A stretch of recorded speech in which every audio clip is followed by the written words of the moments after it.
Hey everyone, welcome back to Pick Six, Week 14. This is the NFL betting preview show out of the Full Football Podcast. My name is Ollie and I'm joined by my co-host Liam as always. And we are in some pretty good form, finishing the season strong. Liam, I believe you're 15 and 3 over the last 3 weeks, and together we're 19 and 5 over the That last two is weeks. correct, So mate. it's Yes, it's good times at the moment, isn't it? it absolutely is. The picks have fallen into our laps. We are having a bit of luck, but it's payback for the start of the season. So let's keep it rolling. Yeah, I didn't quite think Tampa Bay Carolina was going to get to the over when there was 36 points with 30 seconds left, but you know what? We'll take it and I'll kick off this week's picks with where am I going to go? I'm going to take a game under, which is what I'm Okay. 0 and 6 on on the season. I'm taking the Chiefs Chargers under of 43. Um, the average points per game of a Chargers divisional game this year is 32.6. Average points per game of a Chiefs AFCW game this year is 34.6, and it was obviously 10-17 earlier in the season. Chargers allow the lowest opposition points per game. The Chiefs allow the eighth lowest opposition points per game. So yeah, everything about this game kind of is saying unders to me. And I know the Chargers defense has waned a little bit recently, but they're going up against this Chiefs offense that just sort of is death by a thousand cuts. They just sort of take what they're given. They don't push the ball down the field too far or too quickly. Primetime game two can see it being quite tetchy, and yeah, Chargers games have gone. Chargers away games, sorry, have gone under in six of the last seven. Very nice, mate. Let's keep it in that game. It wasn't going to be my first pick to go through, but I'm taking the Chargers in this one. Plus 4 points. Chiefs just aren't doing anything for me, mate. I mean, I don't want to say they're not good because they're obviously 11-1, but they're not convincing and they're not putting teams away. Their tackle situation is horrendous. Mahomes is running for his life, some of his plays, and he is the type of quarterback that can still make the play. But I think against a better defense here, the Chargers, they will take advantage of that. I can actually see the Chargers taking this one on the money line. Just feels right that they win this one. It's plus four, obviously, so we're going to take the points. Their last matchups, he said it was low scoring. But I believe Herbert was managing an injury around that time. I don't think he was 100% playing through that. I think he's healthier now. Chiefs defense has also regressed since then. Who's been put up points? Panthers put up some points on them. I can't remember. A few other teams have put up points on them. Off the top of my head, I just can't think of them. Let's just have a look. But let's just say their team's not as good as the Chargers. Well, actually, Bills are better than them. But Bucks got 24, Raiders 20. So yeah, they're there for the taking, and yeah, I think the Chargers will keep this one close. Yeah, so we're going on similar wavelengths to start then. I'm going to head to another divisional game. I'm taking the over this time in Steelers versus the Browns. As we know, Cleveland's defense has taken pretty huge step back from last year. Opposition averaged 25.7 points per game against them, and the Steelers have averaged 26 points per game, or opponents' points per game in the last three. So both defenses are sort of in a bit of a tough spot at the moment. AFC North divisional games have averaged around 56.4 points per game this year. Obviously, there was 82 in a game last weekend. And yeah, both teams are passing quite a lot as well. Ever since Russ came in, there's been a lot more emphasis on the pass with him. The Browns' pass rate is the second highest in the league. So I think this one's going to be a bit of a shootout, to be honest. I do think the Steelers are going to win. I think they've beaten the Browns. Is it something like 20 games in a row at home or something crazy like that? But yeah, when Jameis Winston is the quarterback, quite literally anything's possible. 70-yard pick six or a 70-yard touchdown, as we saw versus Denver. And yeah, total's gone over in 13 of the Browns' last 16. And consider Deshaun was in for eight, nine of those. Yeah, pretty happy with this. And it's gone over in four of the last five between these two.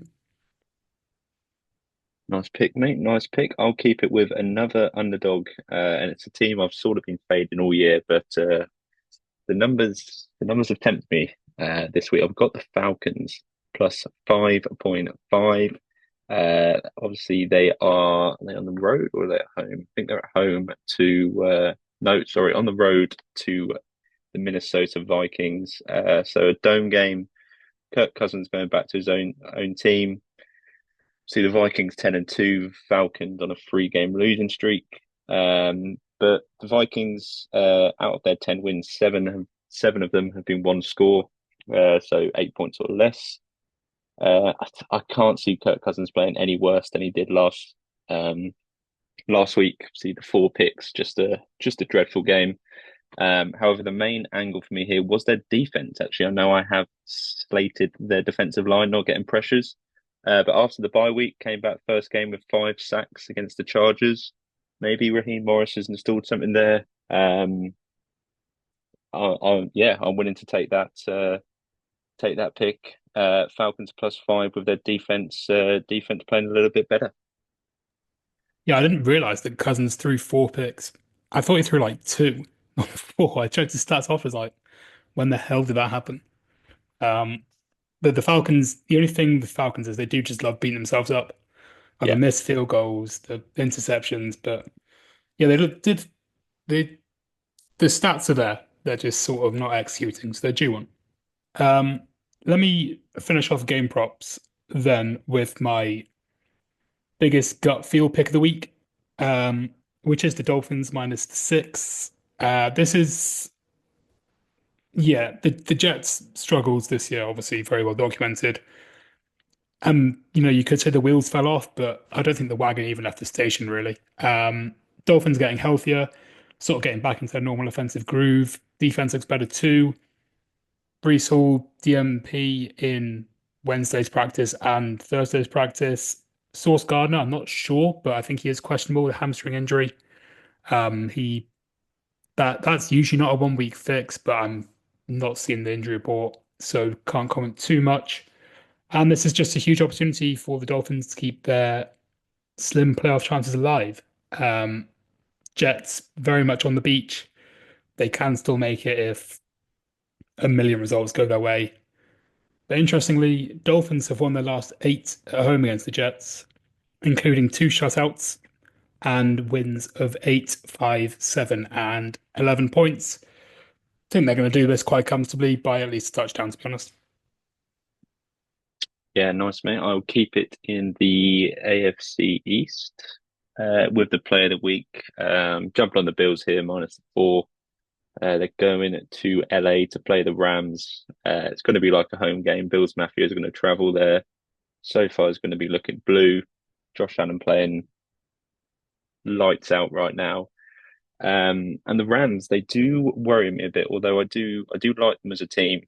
Sort of Sean McVay, Stafford, although they beat us in the Super Bowl, they are difficult not to like as a team. So, but however, they have been keeping average teams in the game for too long. The Saints, they were 3-0 down at halftime, I think. Great, obviously great for my overpick last week. Um, Patriots, they could have easily won that game. Drake May was driving for the win. They were moving the ball on them very easily. Bad loss to Miami. And then Seahawks had them a couple of games ago, if not for a shocking fourth down decision from Seattle. So yeah, I think Bills going to be a step up in class for them. Play of the week, Bills -4. Yeah, I'm trying to stay away from these NFC West teams. They're just kind of so difficult to work out. Especially, I looked at Seahawks Cardinals. That's just like, I've got no idea which way this game's going to go, under, over, either side. But yeah, let's move on to player props then. I've got my player of the week up first. Now, I think we might be doubling up in this game if you have gone through with what you said you're going to do. I'm taking Bucky Irving's rushing overs of 65.5, and much to the detriment of my fantasy team, Bucky Irving is probably cementing himself as the number one running back in the Bucks room right now, and he's coming off the back of some pretty explosive weeks. This line doesn't feel like enough. against the Raiders team that has got a pretty shoddy defense. They're okay against the run. I think they're giving up 114 yards per game on the ground. So it's not one of the worst, but yeah, I mean, they ran it 36 times last week. Bucky Irving got 25 of those, favored by nearly a touchdown. He should get a lot of touches, sort of 15 to 20. I think his rushing and receiving is around 80 odd, which is also pretty good as well because he does catch a few passes. But yeah, hard not to believe that he'll get enough touches to get 66 rushing yards against a pretty horrid Raiders defense. So player of the week, Bucky Irving over 65.5 rush yards. Yeah, I think he's probably number two running back in the last sort of 4 or 5 weeks on fantasy at the minute, obviously behind Yep. Saquon. But yeah, he's been electric. Yeah, you are right, mate. We are keeping it with that game. Why not just go to Mike Evans one more time? 69.5 this week, obviously 55 last week and 50 the week before. But I mean, week first week he was back, he had in the 70s, and then he went for over 100 last week. So yeah, that Raiders defense is not very good personnel wise, and then not very well coached either. So yeah, let's keep it rolling. Mike Evans over 69.5 receiving yards. Yeah, I'm pretty sure they're missing a few DBs as well, the Raiders. I don't know if they're back in practice or not, but they're a team that's also on the beach and they're just pretty beat up at the moment. Um, I'm actually running it back with the running backs, which was probably not a good idea considering I went 1 for 3 last week, but we're taking another receiving yards prop. We're going for Bijan Robinson this time, 27.5. He's gone over the total in 6 of his last 6 games, and he's had at least 4 targets in all but 2 of his games this year so far. And he's just a really good football player. I think the Falcons are probably going to lean on him a little bit more this week. Like we talked about before, Cousins has sort of been a little bit iffy the last few weeks. Obviously, 4 picks against the Chargers is no good. And we had this last week with James Conner going up against Brian Flores' defense. We fell a few yards short. We're going back up against you, Brian Flores. We're coming back for what we lost. Get the ball in Bijan's hands. A few little wheel routes here and there. And yeah, feeling good about this one. Bijan Robinson over 27.5 receiving yards.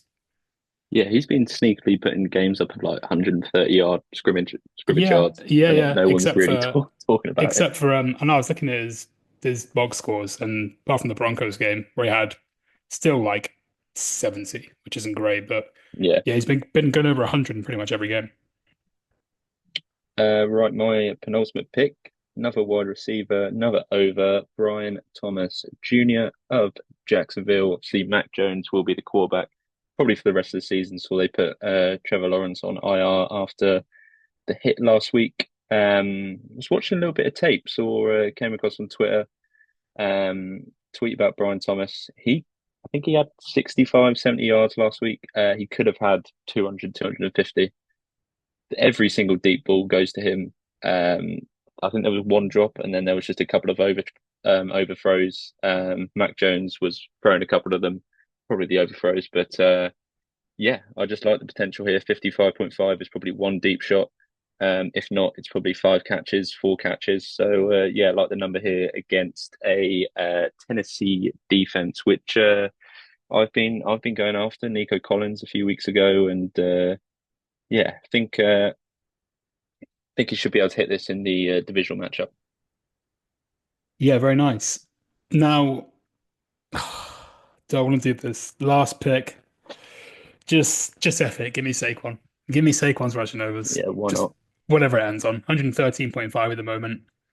This is just the absolute ultimate eruption spot.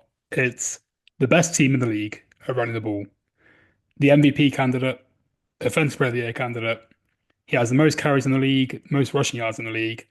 I think he's got minimum 100 carries, most yards per carry in the league. And he's going up against a team that gives up the most rushing yards, that has the fewest passing attempts against them, the most rushing attempts against them, 12.5 underdogs. What can possibly go wrong? Saquon, bring it home for us, son. Yeah, yeah, I don't blame you for that. I don't know if I've ever taken a line that's above 100, but It could be crazy, but you never know. I'm a big fan of you going for it. I will end it off backing up one of your picks, actually, mate, which is always good. Got Tua over 1.5 passing touchdowns. It's 20 to 23. It's just a bad Jets defense. I'm sure we've said it before talking about them. I think I said it last week in the Seattle game. Tua back at home after a little cold weather game down in, or sorry, up in Green Bay. Um, they do. I've got fancy input in this because I when Finns are in the red zone, I'm always watching what a change doing, whether he's in the game. Sometimes he's not. They seem to put first and second down. They put Mostert or Jalen Wright in the game, and they just can't run the ball in the red zone, whether it's those players or whatever play call they're doing. And then they tend to go third down, fourth down, sorry, screens, quick passes, and then they're the ones that lead to the touchdowns. So yeah, happy to take this over 1.5 pass touchdowns in a game where I think the Dolphins will put it on the Jets. Yep. Hopefully they hopefully gets over 5.5 passing touchdowns just to be on the safe side. Okay, I'll run through my picks again very quickly. Chiefs Chargers under 43, Steelers Browns over 43, Dolphins -6 against the Jets. Play of the week, Bucky Irving over 65.5 rushing yards, Bijan Robinson over 27.5 receiving yards, and Saquon Barkley over 113.5 rushing yards. I went Chargers plus the 4, Falcons plus 5.5, play of the week, Bills -4, Mike Evans over 69.5 receiving, Brian Thomas over 55.5 receiving, and Tua over 1.5 passing tuds. All right, very nice. Let's quickly discuss MNF, which is, or TNF, sorry, which is Rams 49ers. They love a divisional game, don't they? Yeah, Thursday to be night. fair, there's always loads at this end of the season there. There's quite a lot of divisional games. They sort of seem to stack them all up. Niners are 3-point favorites. Totals 47. Hmm, not not crazy about either of those. Who is it? There's the one of the coaches like owns the other one, doesn't it? Someone's got a I really think, bad record. McVay, yeah, I think Shanahan owns McVay. I think that's what it is. Shanahan, 10-5 against McVay. Yeah. I'm actually, although I'm not taking the Rams this week against the Rams, I will go for the Rams just with the field goal divisional game. Both teams aren't great. Yeah. Yeah, it's a bit of a mid-off, isn't it? Give me the over. Might Okay. get a little bit silly. 49ers defense has been a bit sketch recently, giving up quite a lot on the ground. And that's not the Rams' strong suit, but yeah, with no CMC, no Jordan Mason, Purdy's hard to tell whether he's like regressed or not, but he's just not been as good this year. Yeah, give me the uh give me the over. All right, there we go. Picks in the book. Um, Mate, best luck this week. Let's hope for another positive week in the we can both get above, well, I'm currently just above 500. You can get there with another six in a week, It but needs to be a that's perfect week. feasible. Yeah. All right, everyone else, thank you for listening and catch you in the next one.